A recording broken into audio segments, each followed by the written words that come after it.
Leyes de Newton. En recientes videos vimos cómo utilizar el lenguaje y las matemáticas de la cinemática para describir el movimiento.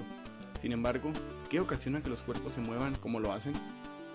En este capítulo usaremos dos conceptos nuevos, la fuerza y la masa, para analizar los principios de la dinámica. Esos principios fueron establecidos claramente por primera vez por el Sir Isaac Newton, y actualmente se conocen como leyes del movimiento de Newton. La primera ley dice que si la fuerza neta sobre un cuerpo es cero, su movimiento no cambia. La segunda ley relaciona la fuerza con la aceleración cuando la fuerza neta no es cero. La tercera ley es una relación entre las fuerzas que ejercen dos cuerpos que interactúan entre sí. Estas leyes son la base de la mecánica clásica, fuerzas e interacciones.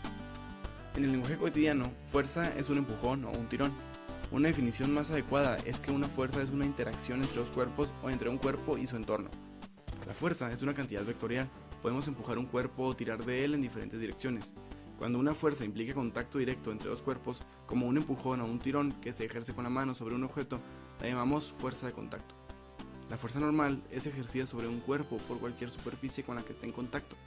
El adjetivo normal significa que la fuerza siempre actúa perpendicular a la superficie de contacto, sin importar el ángulo de esa superficie. En cambio, la fuerza de fricción, ejercida sobre un cuerpo por una superficie, actúa paralela a la superficie, en la dirección opuesta al deslizamiento. La fuerza del tirón ejercida por una cuerda o un cordel tenso sobre un objeto al cual se ata se llama fuerza de tensión. Cuando usted tira de la correa de su perro, la fuerza que tira del collar es una fuerza de tensión. Además de las fuerzas de contacto, también hay fuerzas de largo alcance, que actúan aunque los cuerpos estén separados por un espacio vacío. La fuerza entre dos imanes es un ejemplo de este tipo de fuerza, al igual que la gravedad. La Tierra atrae hacia sí cualquier objeto que se deje caer, incluso cuando no haya contacto directo entre el objeto y la Tierra. La fuerza de atracción gravitacional que la Tierra ejerce sobre un cuerpo se llama peso del cuerpo. Para escribir una fuerza vectorial debemos indicar la dirección en la cual actúa, así como su magnitud, es decir, la cantidad que describe cuánto o qué tanto la fuerza empuja o tira. La unidad de magnitud de la fuerza en el sistema internacional es el Newton, que se abrevia N mayúscula. Superposición de fuerzas. Cuando se lanza una pelota, hay al menos dos fuerzas que actúan sobre ella, el empujón de la mano y el tirón hacia abajo que ejerce la gravedad.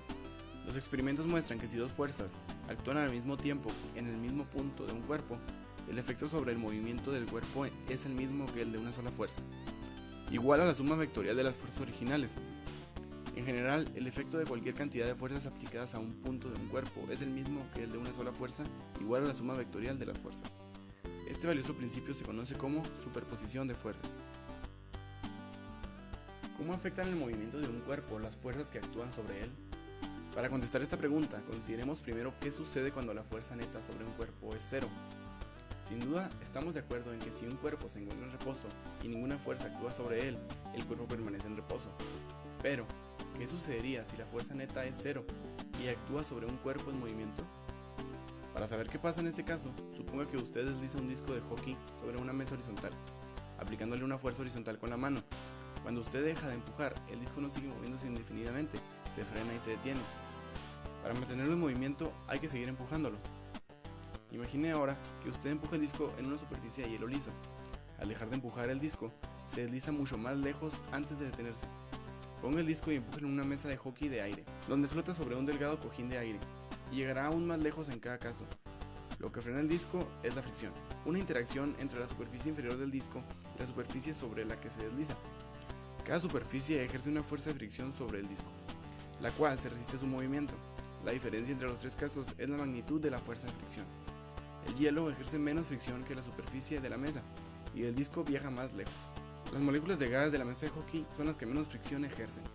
Si pudiéramos eliminar totalmente la fricción, el disco nunca se frenaría y no necesitaríamos fuerza alguna para mantener el disco en movimiento, una vez que éste haya iniciado. Así, la idea de sentido común de que se requiere una fuerza para conservar el movimiento es incorrecta. Experimentos como el que describimos demuestran que, si ninguna fuerza neta actúa sobre un cuerpo, este permanece en reposo, o bien se mueve con velocidad constante en línea recta. Una vez que un cuerpo se pone en movimiento, no se necesita una fuerza neta para mantenerlo en movimiento. Tal observación se conoce como primera ley del movimiento de Newton, y se enuncia de esta forma: un cuerpo sobre el que no actúa una fuerza neta se mueve con velocidad constante, que puede ser cero, y aceleración cero. Esta tendencia de un cuerpo a seguir moviéndose una vez iniciado su movimiento es resultado de una propiedad llamada inercia. Cuando un cuerpo está en reposo, se mueve con una velocidad constante en línea recta, decimos que el cuerpo está en equilibrio. Para que un cuerpo esté en equilibrio no deben actuar fuerzas sobre él, o deben actuar varias fuerzas cuya resultante, es decir, la fuerza neta, sea cero. Segunda ley de Newton. La primera ley de Newton nos dice que cuando una fuerza neta igual a cero actúa sobre un cuerpo, este se mueve a velocidad constante y su aceleración es cero. Sin embargo, ¿qué sucede si la fuerza neta no es cero? Cuando una fuerza neta diferente de cero actúa sobre un cuerpo, hace que éste se acelere en la misma dirección que la fuerza neta. Si la magnitud de esta fuerza es constante, también lo será la magnitud de la aceleración. Es decir, para un cuerpo dado, la magnitud de la aceleración es directamente proporcional a la magnitud de la fuerza neta que actúa sobre él. Masa y fuerza.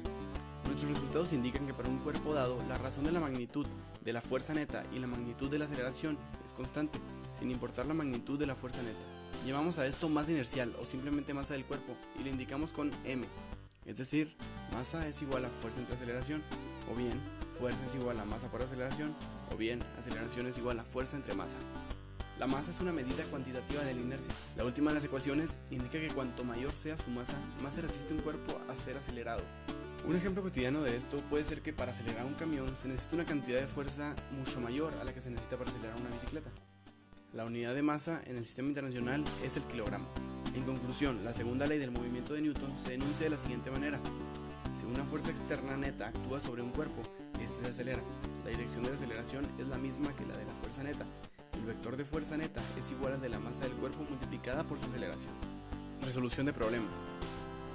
Un trabajador aplica una fuerza horizontal constante con una magnitud de 20 newtons a una caja con masa de 40 newtons que descansa en un piso plano con una fricción despreciable. ¿Cuál es la aceleración de la caja? Este problema en realidad es muy sencillo. Podemos observar que nos dan la fuerza que actúa sobre la caja, nos dan la masa, solo es cuestión de dividirla y obtenemos la aceleración. Masa y peso. Una de las fuerzas más conocidas es el peso de un cuerpo, la fuerza gravitacional que la Tierra ejerce sobre el cuerpo. Si usted estuviera en otro planeta, su peso sería la fuerza gravitacional que ese planeta ejerce sobre usted. Por desgracia, es común usar incorrecta e indistintamente los términos masa y peso. La masa describe las propiedades inerciales de un objeto. Es lo que mantiene la vajilla sobre la mesa cuando retiramos el mantel de un tirón. A mayor masa, se necesitará mayor fuerza para provocar una aceleración dada. Esto se refleja en la segunda ley de Newton. El peso, en cambio, es una fuerza ejercida sobre un cuerpo por la atracción de la Tierra. La masa y el peso están relacionados. Los cuerpos con masa grande tienen un peso grande. Sería difícil arrojar a cierta distancia un peñasco por su gran masa, y sería difícil levantarlo del suelo por su gran peso. Para entender la relación de masa y peso, observe que un cuerpo en caída libre tiene una aceleración de magnitud g, y por la segunda ley de Newton, una fuerza debe producir esa aceleración. Un cuerpo de 1 kilogramo cae con una aceleración de 9.8 metros sobre segundo cuadrado. La fuerza requerida tiene la magnitud fuerza es igual a masa por aceleración, lo cual es igual a 1 kilogramo por 9.8 metros sobre segundo cuadrado, lo cual nos da un resultado de 9.8 kilogramos por metro sobre segundo cuadrado, que es igual a 9.8 newtons. Por consecuencia, obtenemos que el peso es igual a la masa por la gravedad. Tercera ley de Newton. Una fuerza que actúa sobre un cuerpo siempre es el resultado de su interacción con otro cuerpo, así que las fuerzas siempre vienen en pares. No podemos tirar de una perilla sin que esta tire de nosotros. Al patear un balón de fútbol, la fuerza hacia adelante que el pie ejerce sobre él lo lanza en su trayectoria, pero sentimos la fuerza que el balón ejerce sobre el pie. Si pateamos un peñasco, el dolor que sentimos se debe a la fuerza que el peñasco ejerce sobre el pie. En todos estos casos, la fuerza que ejercemos sobre el otro cuerpo tiene una dirección opuesta a la que el cuerpo ejerce sobre nosotros.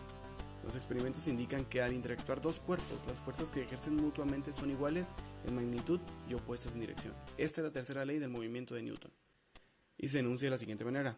Si el cuerpo A ejerce una fuerza sobre el cuerpo B, una acción, entonces el cuerpo B ejerce una fuerza sobre el cuerpo A, una reacción. Estas dos fuerzas tienen la misma magnitud, pero en dirección opuesta y actúan sobre cuerpos diferentes. Y eso es básicamente todo lo que puedes saber sobre el tema. Para una explicación más amplia y más detallada, ven a visitarnos a nuestra página web reafi.hol.es.